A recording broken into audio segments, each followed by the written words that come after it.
வானத்தில் நாம் பார்க்கும் ஒவ்வொரு நட்சத்திரத்திற்கும் ஒரு வாழ்க்கை இருக்கிறது.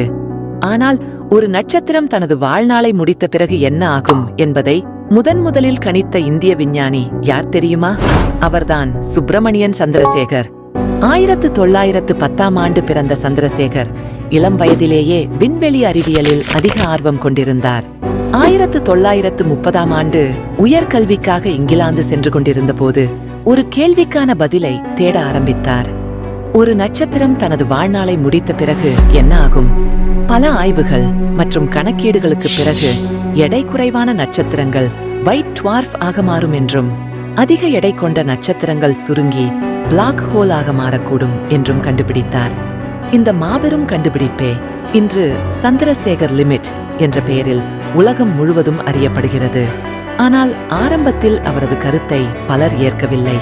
இருந்தாலும் சந்திரசேகர் மனம் தளராமல் தனது ஆராய்ச்சியை தொடர்ந்து மேற்கொண்டார். காலம் கடந்தது. புதிய ஆய்வுகளும் புதிய தொழில்நுட்பங்களும் வளர்ந்தன. இறுதியில் சந்திரசேகர் கூறியதுதான் சரி என்பதை உலக அறிவியல் சமூகம் ஒப்புக்கொண்டது. அவரது இந்த மகத்தான பங்களிப்பிற்காக 1983ஆம் ஆண்டு இயற்பியலுக்கான நோபல் பரிசு வழங்கப்பட்டது. இன்று பிளாக் ஹோல்கள் மற்றும் நட்சத்திரங்களின் வாழ்க்கை பற்றிய ஆய்வுகளின் அடித்தளமாக அவரது கண்டுபிடிப்பு விளங்குகிறது. ஒரு இந்திய விஞ்ஞானியின் சிந்தனை உலக விண்வெளி அறிவியலின் போக்கையே மாற்றியது. இப்படிப்பட்ட மாபெரும் இந்திய விஞ்ஞானியை உங்களில் எத்தனை பேருக்கு தெரியும்?